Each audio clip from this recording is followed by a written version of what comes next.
So our lesson this morning is on divine providence. We're going to take chapter 5 and we're going to look at paragraphs 1 through 4 this morning. This paragraph, or this chapter rather, helps answer a few questions.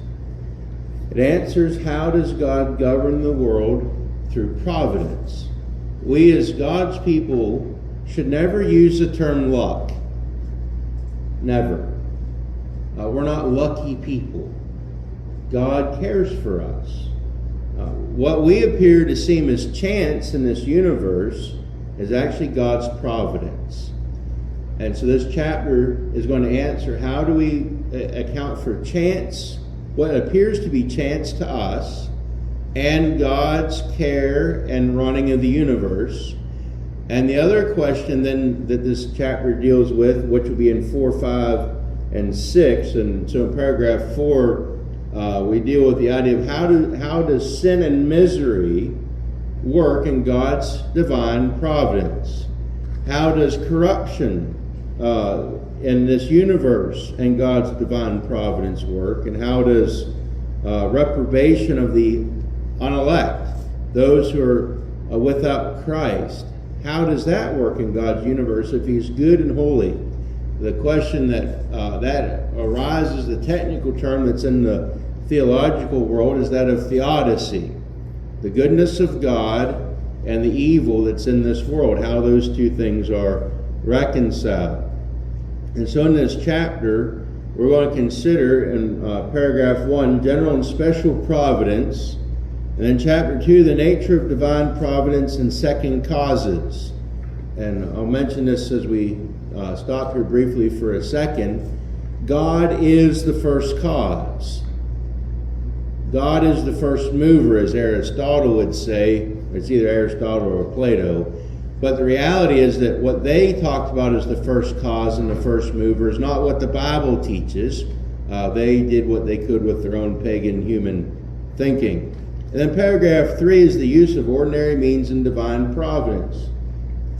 What is it that happens when I have a flat tire and I say, oh, if I would have had the tire aired up, and I would have made it to my destination, or would attempt to make my destination on time, I could have had this adverse result. I could have been out on the interstate when a terrible accident happened. And we'd say, well, that was God's divine providence. He withheld that calamity from me. But also, then we see in paragraph 4, the question of sin and misery in face of divine providence. If you take your Bibles, look with me in Isaiah 46 and verse 10 and 11. Isaiah 46 and verse 10 and 11. We notice what God says about His care and His providence in this world, and His operation. Declaring the end from the beginning, and from ancient times the things that are not yet done, saying, my counsel shall stand, and I will do all my pleasure. Now notice in verse 11, calling a ravenous bird from the east, the man that executeth my counsel from a far country, yea, I have spoken it, I will also bring it to pass, I have purposed it, I will also do it. And then also in Ephesians chapter 1 and verse 11. Ephesians chapter 1 and verse 11.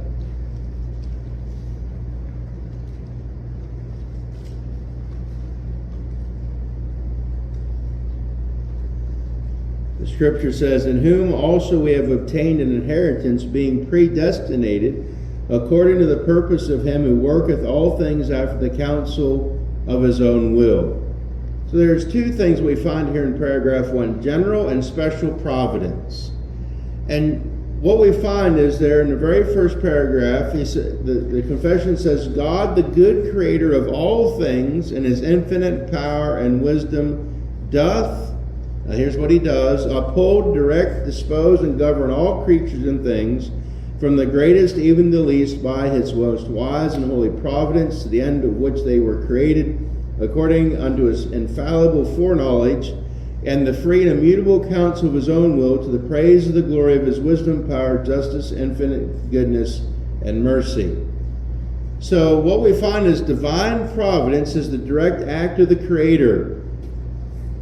When God willed this universe into existence and the operation of it, it was his divine act. And this very statement in the very first paragraph says, God, the good creator of all things in his infinite power and wisdom. It's rejecting two things. It's rejecting deism.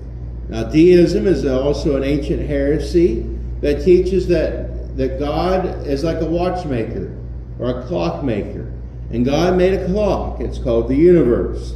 And God wound up this universe like a clock and set it into motion. And now everything works and happens, and God has taken his hands off of it. That's deism. Some of our founding fathers of our nation were deists. Thomas Jefferson in particular, he decided to take the Bible and cut all the miracles out of it. He was kind of the first modernist.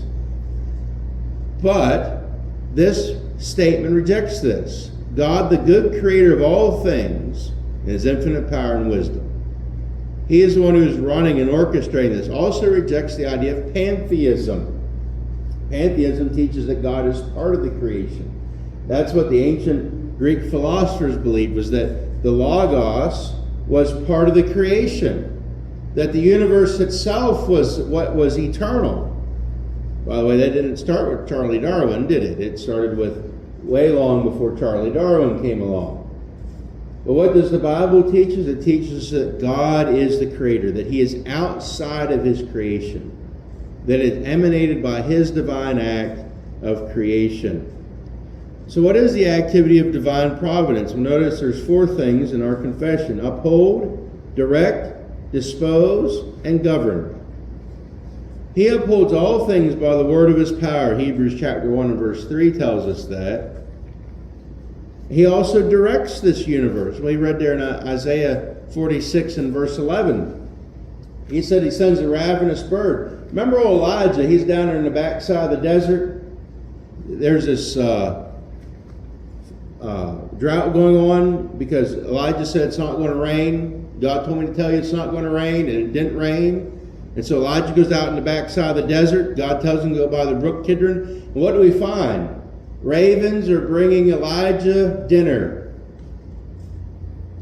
Now, did Elijah call up? See, we got DoorDash now.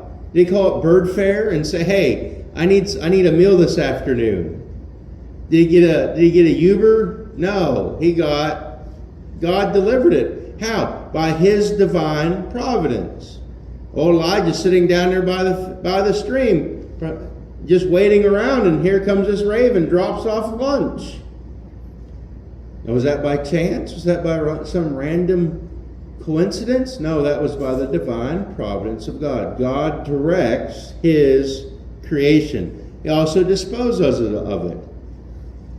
However he wants to use it, however he wants to do things. By the way, we find out in 2 Peter, the whole universe is going to pass away the fervent heat, and God's going to create a new heaven and a new earth.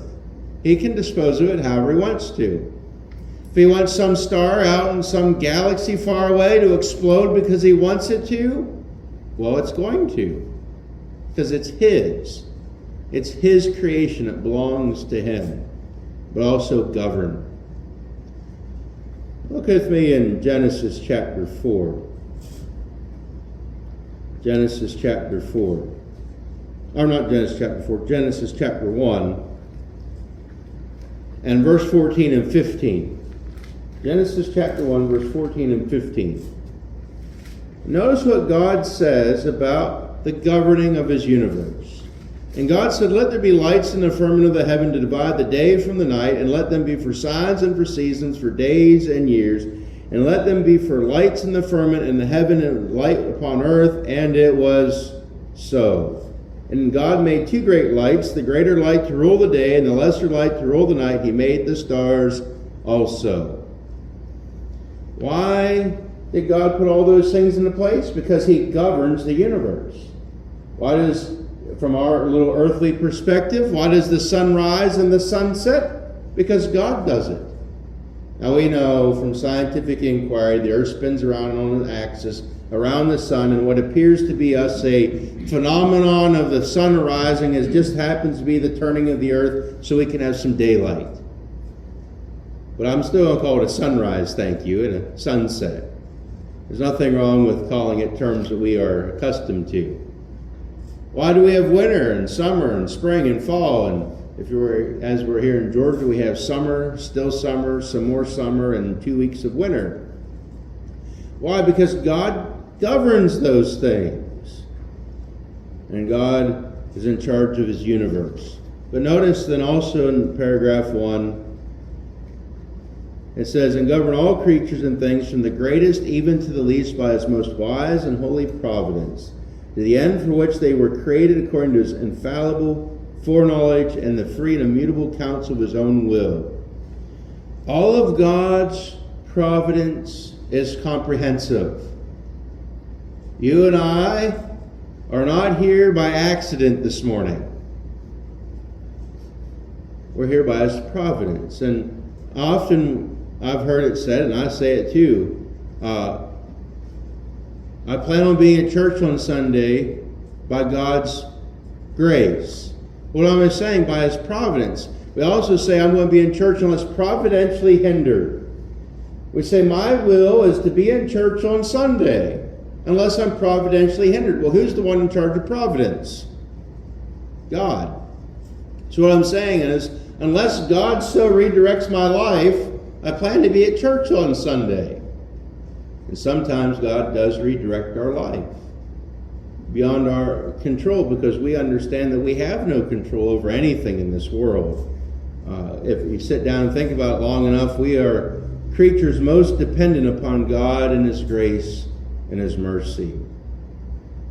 And we see that the divine providence is always directed by the divine purpose of God. Notice, to the praise of the glory of his wisdom, power, justice, infinite goodness, and mercy. Why is it that God does things the way he does? Because it's in keeping with his character. When people say, well, why did God let that happen? You see, now, that's that question again of theodicy. Why does evil work in this world? What is the purpose of that? Why did God allow for evil? Well, we're going to find out some of those things as we go through this. So divine providence and special providence, I should say special providence, is the idea of God's direct interaction with this universe. Miracles is a good illustration of that. What is the general providence? It's the sunrise, it's the sunset, it's the stars coming out, it's the moon orbiting around the earth. It's those things that God has put into place that are maintained by him, yet he does not interfere normally with their operation. You think of a time when God did interfere with the operation of the moon? When Joshua was fighting the battle, and Joshua stood up and said, let the sun stand still and the moon stand still, and God withheld the movement of the sun and the moon for a day. Now I know we can get into all kinds of theories of how that actually worked, but I will cop out and give the simple answer. God did it. And that's good enough for me, to tell you the truth, because man, all he can come up with is conjectures. Until God tells us how he did it, then we'll find out when we get to the other side. So there's general and special providence. But then secondly, in paragraph 2, we see the nature of divine providence and second causes. God is the first cause. He created everything. So second cause is those things that emanate out of the first cause. So notice how our paragraph starts here. Although, that's an interesting way to start a paragraph, isn't it? Although, what they're doing is they're setting us up for a contrast. Notice the contrast, the last clause, yet by. So although in relation to the foreknowledge and decree of God, the first cause, all things come to pass immutably and infallibly, so that there is not anything befalls any by chance or without his providence, yet by the same providence he ordereth them to fall out according to the nature of second causes, either necessarily, freely, or contingently. So what do we find here? That the divine providence is the work of God, who is the first cause of all things. Now notice what they said in the confession. All things come to pass immutably. That means without change. Whatever God has decreed, like we see in Isaiah 46, will come to pass. It is unalterable. It is unchangeable. It is immutable. But also all things come to pass with infallibility or infallibly. What does that mean? Well, we talk about, for example, our Bible. We say it's the inerrant, infallible, inspired, preserved word from God. So it's the inerrant, infallible. It means it can't fail. It cannot, there's no error in it. And so inerrancy and infallibility are close synonyms. But God cannot fail at his purpose. If God says he's going to bring something to pass, if it doesn't come to pass, then God is either incapable of bringing it to pass or he lied. Now we have opened the door for a great deal of problems, have we not? Look with me in Acts chapter 2 and verse 23. We see how God uses second causes in this world, though he is the first cause. Acts chapter 2 and verse 23. Acts chapter 2 and verse 23. Him being delivered, talking about the Lord Jesus Christ, him being delivered by the determinate counsel and foreknowledge of God.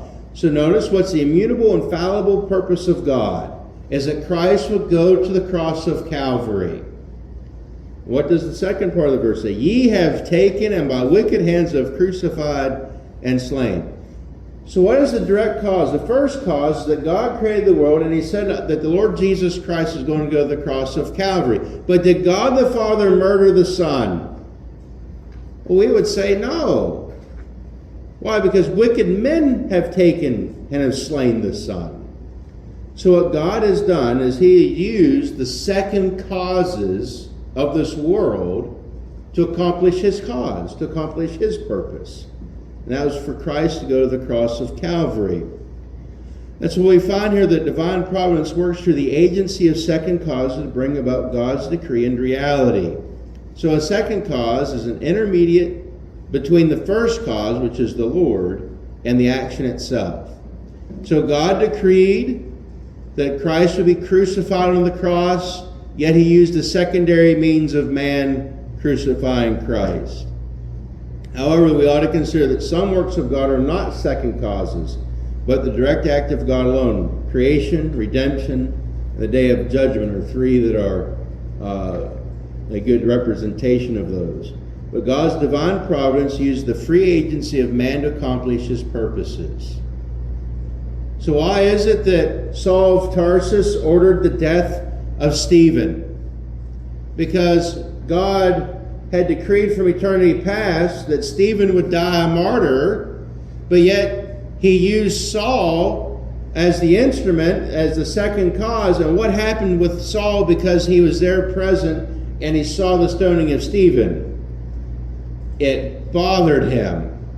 And God used that to bring Saul to conversion. When he had to, remember the interchange on the road to Damascus, he said about him kicking against the pricks. That was Stephen's martyrdom he was referring to. The fact, and what we find then is that what we don't understand, right, because we're limited in our scope and our understanding of things. While there is true evil in this world, and those things do happen, God may have, or I shouldn't say may, God has a greater purpose in that. God is not, I think I might be getting ahead of myself here. I am going to get ahead of myself, so let's not do that.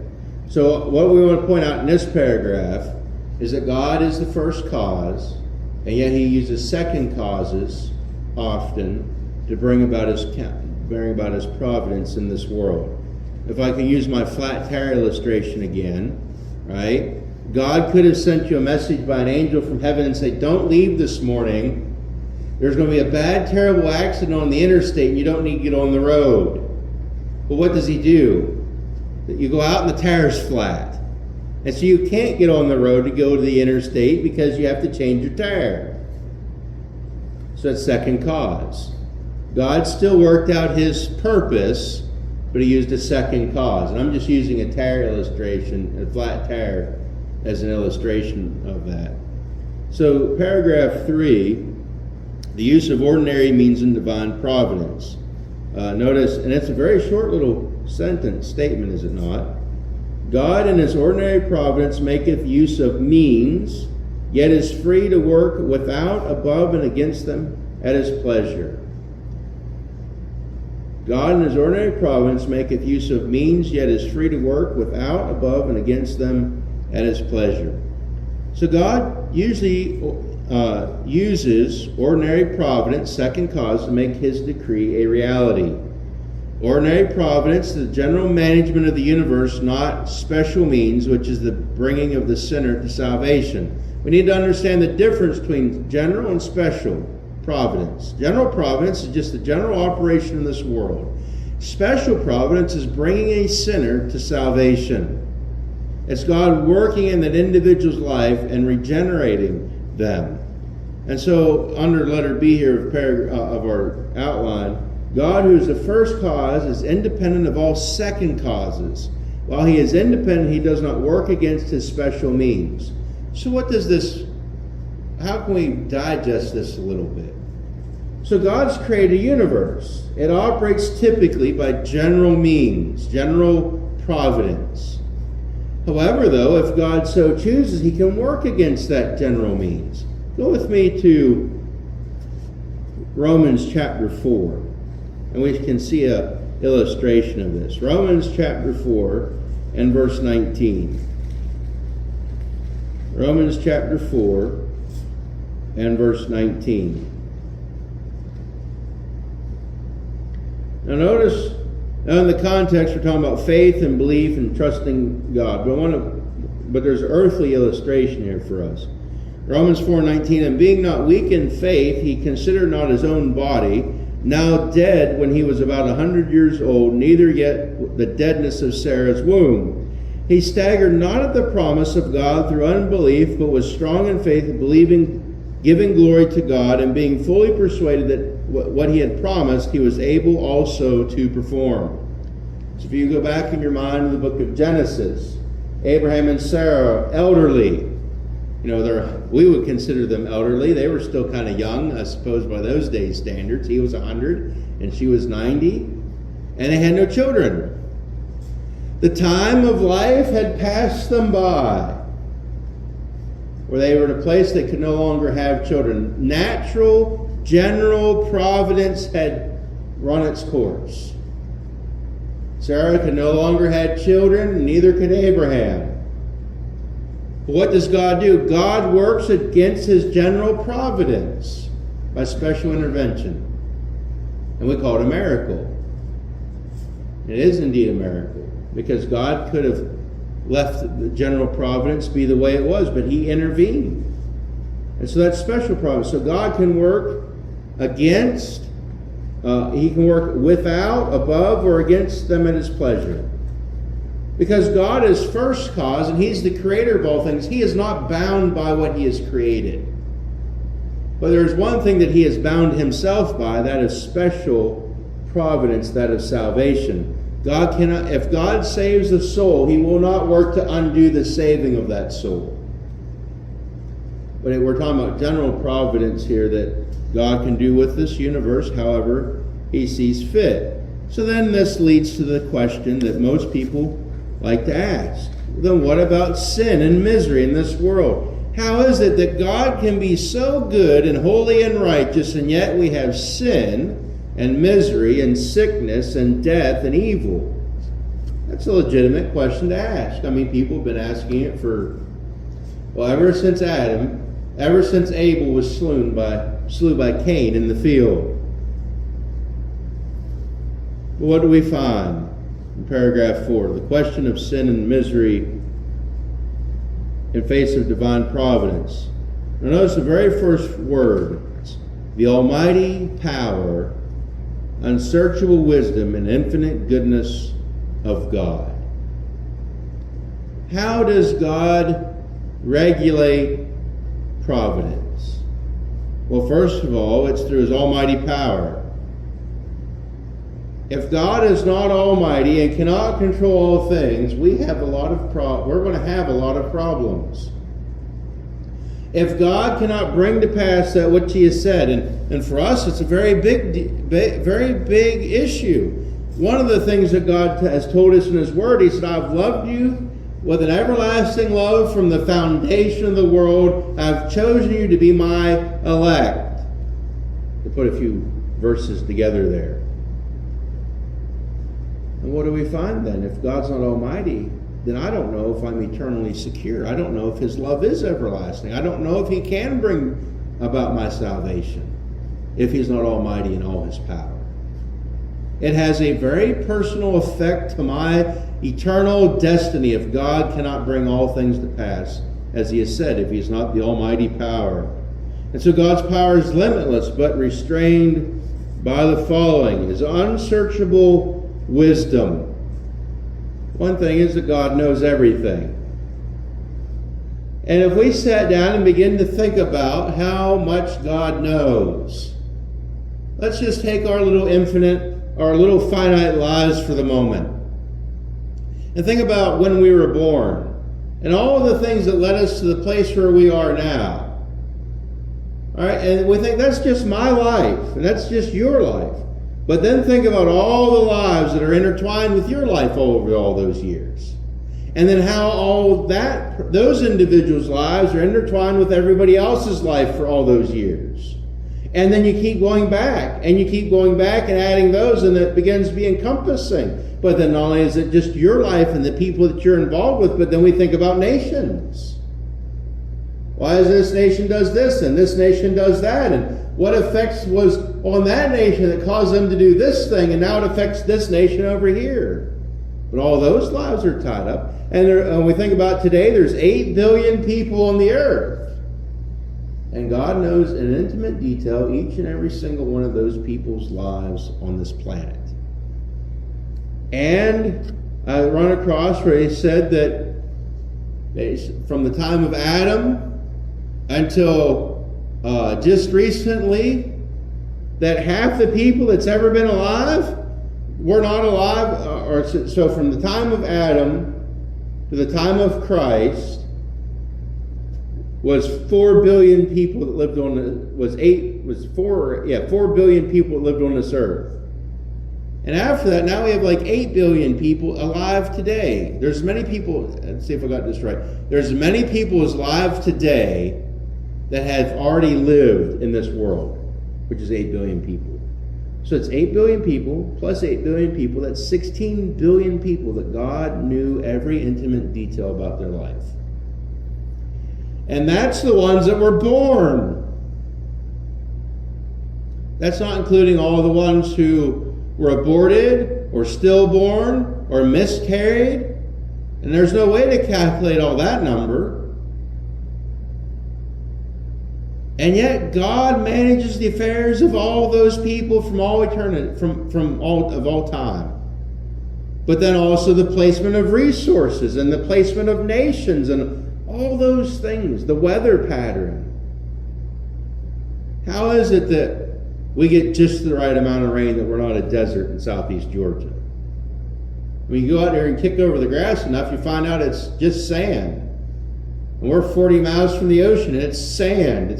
And if we didn't have the rain, it'd look like a desert out here.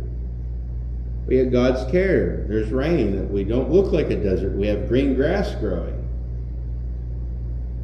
How is that all possible? Because his wisdom is unsearchable. He knows everything. God, as I mentioned last time, God didn't sit down in a recliner chair and lean back and put his feet up and get his cup of coffee and contemplate what kind of God he ought to be. God is. But yet he saw every day alike in this universe, however long it is before the world is burned up in a fervent heat and cast aside, and he creates a new heaven, new earth, and all those days of eternity that we will enjoy with him. He sees all those days alike. His unsearchable wisdom governs his power. But also then we see his infinite goodness. What is it that we know about God and his infinite goodness? God cannot sin. Titus 1 and 2 tells us God cannot lie, which is a sin. So God cannot sin. God cannot lie. God cannot be anything contrary to his own character. So how is it then that by his almighty power he upholds all things and governs this universe, and yet he knows all these things? Because he's infinitely good. So then what do we do about sin? What do we do about misery? Then we have to answer this way, and I'd like to say that these things are without controversy, but everything, if you study the Bible long enough and try to get some good answers on things, you'll find out that there's nothing without controversy, it appears. But what do we find, though? When we think about if God's infinite, and he's almighty, and he's all powerful, and he knows all things, then how do we have sin in the world? Because God cannot sin. We have to say the fall has a good purpose. You say, preacher, we're talking about 8 million people that's died since the time of Adam. There's been wars and famines and floods. We think of Noah's flood, wiped out all the earth except for 8 souls. And death and destruction, slavery and economic issues and everything down through time. And all we can say is that because God is holy and infinitely so, and he's good, the fall must serve a greater purpose in his allowing it. That's the only answer we can come to. Because, see, we can only see things from this side of eternity. We can only see things with our finite mind and eye. But God sees it with his infinite eye and with his infinite holiness.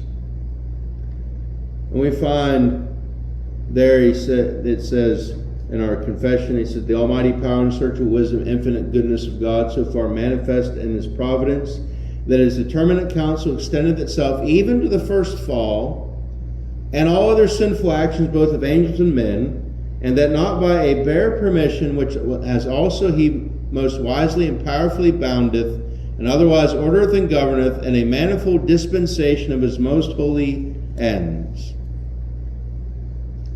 So we have to say that the sin of men and angels serves a good purpose.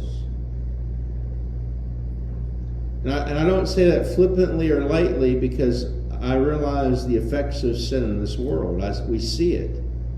If you watch the news long enough, you can see the effects of sin and the curse of sin in this world. Why is it that somebody takes a semi-automatic rifle and goes into a school building and shoots children? And we would say, what good cause does that promote? Why the tragedy? And we as God's people have to say, because of God's divine providence and because of his goodness, it serves a purpose. It's not just some random act of violence. God is not sadistic. God does not get joy and humor and fun from sin. And so the goodness of God rules out any sick reasoning for the fall. Because God just wants misery in his universe. But then we find that as this divine providence reaches in the fall of men and angels, the fall of man was not outside the control and care of God. In Genesis 3, when Eve's standing there at the tree and the serpent comes up and says, "Yea, hath God said, ye shall not eat of every tree of the garden?" Now, where did sin originate? It wasn't with God. Lucifer rebelled in heaven. He took up residence in the form of a serpent, or took up residence in a serpent and a snake, and convinced Adam and Eve to sin against God. But was God the divine author of that sin? No. It's a result of second causes. God permitted it. God authorized it. God allowed it. But he's not the author of their sin. And God was in control of that. But yet the fall of man serves an holy end. Now we think about down the road as we contemplate salvation and what all the things that God has done. If Adam and Eve would have ate of the tree of the knowledge of good and evil in the garden, or not the knowledge of good and evil, the tree of life if they would have ate of the tree of life in the garden instead of the tree of knowledge of good and evil, they would have by faith confirmed themselves in creature holiness. That would have been the end of it. Theoretically, at least. We can't enter into all the alternatives because God would know all that. But that would mean that maybe there are just a handful of people on earth at that point. Yet what was it that Satan tried to do? He tried to murder our parents in the garden. He tried to end the human race. But what has God done? God sent His Son to die on the cross of Calvary that we don't just simply live on earth, but we also live in His eternal presence. And, we have to remember that God's holy and just. And His allowing it serves a greater purpose. And whether or not we get all the explanation when we get to heaven or not, I think it's immaterial. Because God's holy. And He's the Creator. And so by faith we have to trust Him. That's what He's called us to do. And so when someone comes and says, why did this happen? Well, Adam ate in the garden. He rebelled against God. God didn't tell him to do that. God told him the direct opposite. Notice the last little clause here with the yet so. Yet so as the sinfulness of their acts proceedeth only from the creatures and not from God, who being most holy and righteous neither is nor can be the author or approver of sin. Did God allow Adam to sin in the garden? Yes. Did God approve of it? No. Does God allow for sin in this world that we live in? Yes. But does He approve of it? No. Sodom and Gomorrah is a good example of rebellion against God and the outcome of it.